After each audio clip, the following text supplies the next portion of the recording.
can say that if the 80% of your IT stack is effectively exchangeable across industries and even cross verticals, then it makes a lot of sense to start talking with each other, because you don't lose competitive edge, on how to make this better. And this approach of working with IT in this way, that's really the brainchild of the open source movement. This is how we started a long time ago. And if we share that, for examples in companies and etc., it starts working. It's one of the reasons we now have projects that are called OpenStack, for example, which is exactly the embodiment of this approach. I see as a company, we're doing the same stuff everywhere. Let's standardize, let's modularize, and let's unite, and let's work together on this because it's open source, and let's call the whole thing OpenStack.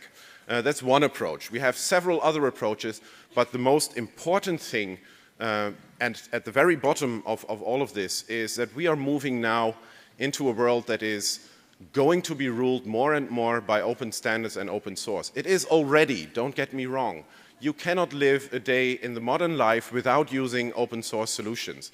The moment you wake up in the morning and you switch on your tablet or your iPhone and you connect to your DSL network with a DSL router, that DSL router in your home, it runs Linux inside, promised. You switch on your flat screen television to watch the news, that flat screen television runs Linux. You step into your car, you switch on your navigation system, that navigation system runs Linux. You take a plane, you fly to Dubai, you fly to Munich, where I come from, and all this ground control and this radar, a lot of them use Linux. You do trades at the exchanges, at the New York Stock Exchange, and etc. Those systems run on Linux. Open source is effectively ruling everything in this world except the desktop. You know, that's the question I always get. When will Linux and open source finally free us from Microsoft on the desktop? Let me tell you this, it will never happen. Because what really is going to happen is the desktop will go away. And that's what we're seeing already. People are now using data in connected ways, and you don't really want to have it all on a hard drive on your laptop. You want to have it accessible on your mobile phone, at home, at work, everywhere. So the whole model is changing. And what we need to get this change working is at the bottom level an agreement on which languages we are talking. So when computers talk to each other, when programs talk to each other, they need to talk the same language, so they have to use standards. And this is where the interesting part comes. We have promoted for a very long time to work with so-called open standards. Now, open standards is a very clear definition, it's very simple. A standard is open when it is four things. Number one, everybody is free to participate in the standard setting process. Number two, once the standard is agreed, it is made available to anyone for free or at the nominal fee of reproduction. Rule number three, when a standard is agreed and released, everybody is free to implement the standard into software without having to ask for permission, without having to ask royalty payments or patent licenses. And number four, when the implementation is working, you're allowed to use the standard, also again without having to pay patent royalties or other things. When all of that is a given, we talk about open standards. Now, open standards is a prerequisite for a real working open source ecosystem.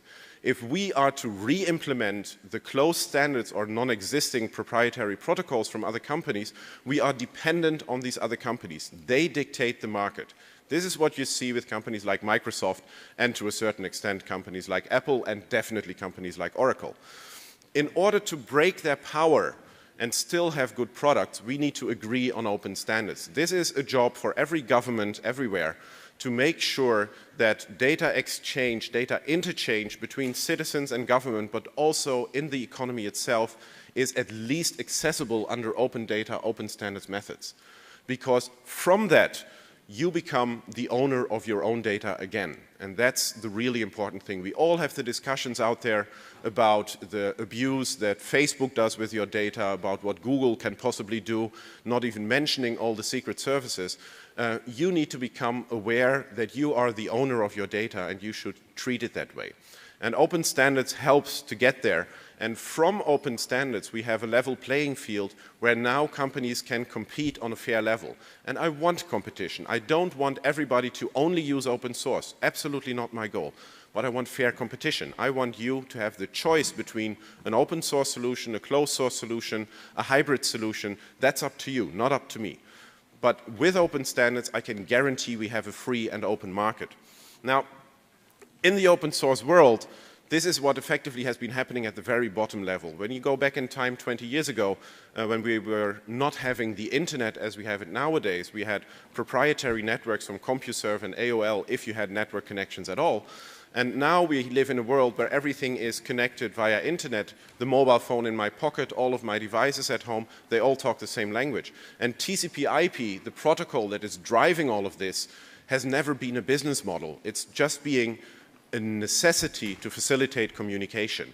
Now what we are really doing is taking that up the stack. This approach of standardization and modularization, taking it up the stack to give you all the bricks and modules to build your solution in whatever way you prefer and want. And the industry has been looking at this for a long time, and especially when we talk about jobs and careers and etc., there is some very, very interesting changes right now. All the big innovations in the IT industry of the past 5 years are now coming from the open source world. We are no longer following, we are no longer doing good enough solutions, we are no longer copying whatever Microsoft or other companies are doing. We are now really creating innovation. Think about the big buzzwords like big data, cloud computing, mobile computing. A lot of that stuff is now coming straight from open source. Software-defined networking, software-defined storage. It's going to be very big business on the one side, but it's also going to be completely running on open source and open standards. Now, what does this mean for career and job opportunities? It's simple. So Black Duck is an American company that does a lot of research, and they do every year an open source survey. And in the survey, they found out that for the first time since 14 years, now open source, the #1 reason to use open source solutions is quality of code, the quality of the software. For 14 years, this used to be cost saving. It was all about cost saving. But with the story that I just told you, you understand now this picture is changing. So now it's for the first time #1 code quality. And it doesn't stop there. The interesting thing is, when you ask companies, big and small, are you using open source? More than 90% of the companies use open source. Not a big surprise.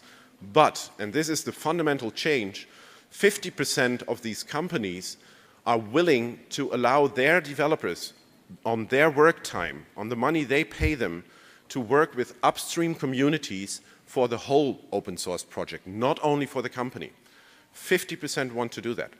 And contributing and adopting open source that way is really different from just consuming it, from just coming to Red Hat and say, I need 10 subscriptions for my servers and, be done with it. This method is really about how do we get open source inside organizations, and organizations are starting to work that way. And when you ask them why they want to contribute back to open source, this is where it gets really interesting. The #1 or the #2 reason for this is extremely simple. The #2 reason is it's the only way to attract and keep top development talent in my organization. This means that the universities all across the world are right now sending a generation of IT developers, of engineers and computer science people into the market that are so used to working with open source methods, with using GitHub, with looking in projects and cooperating everywhere, that it is becoming the standard mode of operation for anyone in IT. Now that's a radical change, and I'm not really surprised. I mean, I saw this happening over the past 10 years at Red Hat. I went to companies where in the past we only had 2 or 3 people working with open source, and they were sitting in the basement and they got a few cheap machines to do stuff on. These guys have made careers in their organizations. They're now on the middle management level. And they meet the CIOs at the big organizations, and the CIO is talking about we need to have more open innovation. And now they come together, and that's always a magic moment in every organization, where the CIO recognizes my people are already doing a lot of this stuff. This is so cool, and I need to do more with this.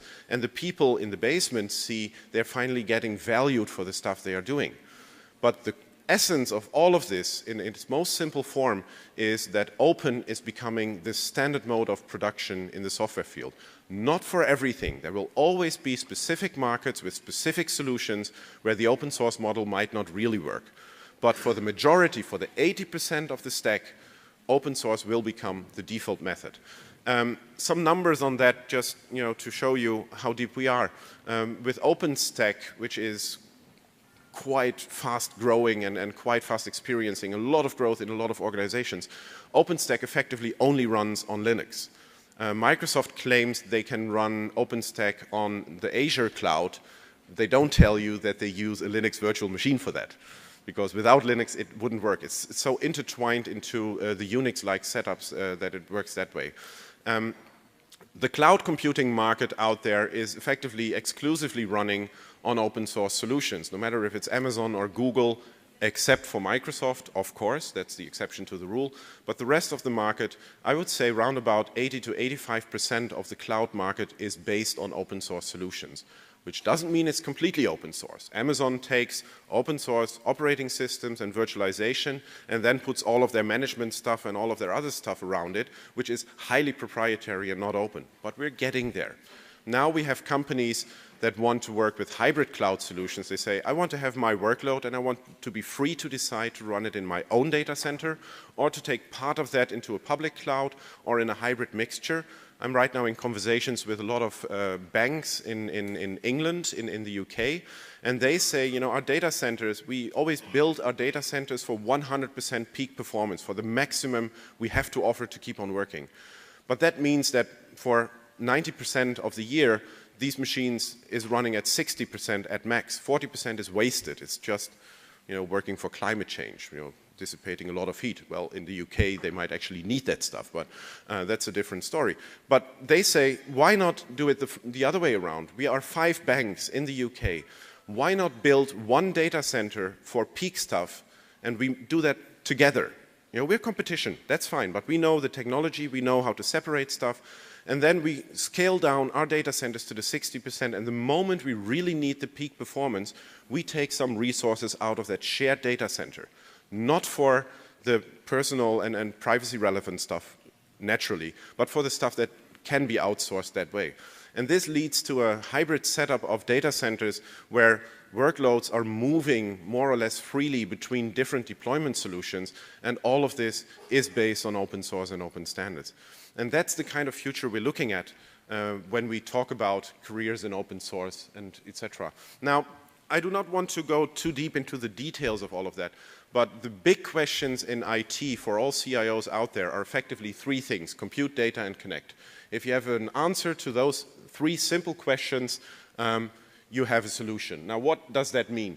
Compute means I need to make sure that my machines deliver the maximum performance. This is something that we have solved quite efficiently with Linux, and we have solved quite efficiently with open source solutions. We are really good at this. I call this software-defined computing because it's always fun to come up with new words. And with compute and making sure my machines do hard work that I really need and not spend 20% of my compute cycles on virus scanning or other stupid stuff that we don't need, we come to the next point, and that is data. Data is becoming very interesting. Data is going to be a very big market for a lot of stuff.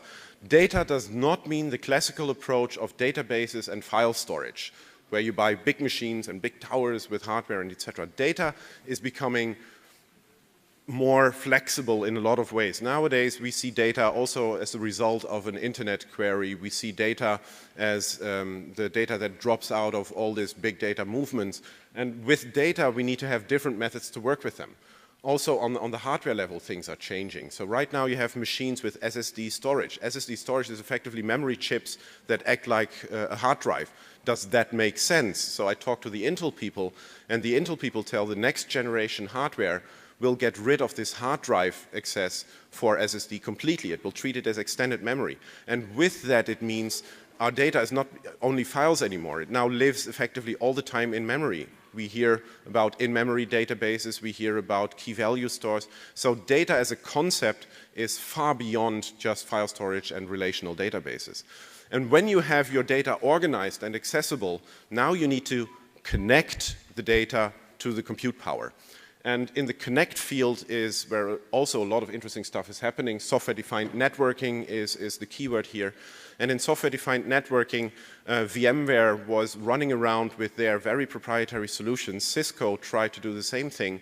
They've learned the hard way that the market doesn't accept that anymore. The market wants everybody to work on joint standards, on joint solutions that just work everywhere, and you are free to choose your vendor, which is what we are now doing with stuff like the Open Daylight project. It's one of the biggest projects in there, and this is becoming very relevant for OpenStack and for other software-defined networking solutions. So with these three things, compute, data, and connect, you look at the solution for everything. And that solution is what I would call software-defined X. We are freeing ourselves from the limitations of the hardware. We are moving in a world where effectively everything is defined in software in one form or another. And that means we need a lot of intelligence and wisdom to develop this software, to make it work, to make it cooperate, and to create business and standards. There's no problem in making money in IT. But the real good thing is to standardize it in a way so that we all move forward and not get stuck in whatever proprietary pitfall. Now, this open source way approach, combine that with what I told you about how the mentality and philosophy in the development departments is fundamentally changing. And with all of that together, you see that open source and working the open source way and using open source methods everywhere is a piece of knowledge that you all should have. Now, the reason I got invited here is not only to talk about this, but also to discuss afterwards in the hallways about how we can implement this on a local level. In my opinion, open source offers the country of Oman the perfect opportunity to participate in a global world with a very local setup and a very local awareness and ecosystem that helps the people here. And by sharing and taking what other people share, we can move in directions that were simply not possible before. That's what the open source way is about. And we, Red Hat as a company, we ensure that you get the products in a way that are actually consumable, because not everybody can build his own Linux distribution, not everybody can build his own middleware. We offer that as a service, and that service is what you pay for. And that's effectively the core business model in a lot of open source businesses. The code itself, the software, the programs are not really valuable. It's not, the intrinsic value is not the source code, because that's open anyway. The value that you create sits on top of that. And building local businesses and connected businesses in the Arab region on that model, that is a huge opportunity that we really should discuss and we all should start working on.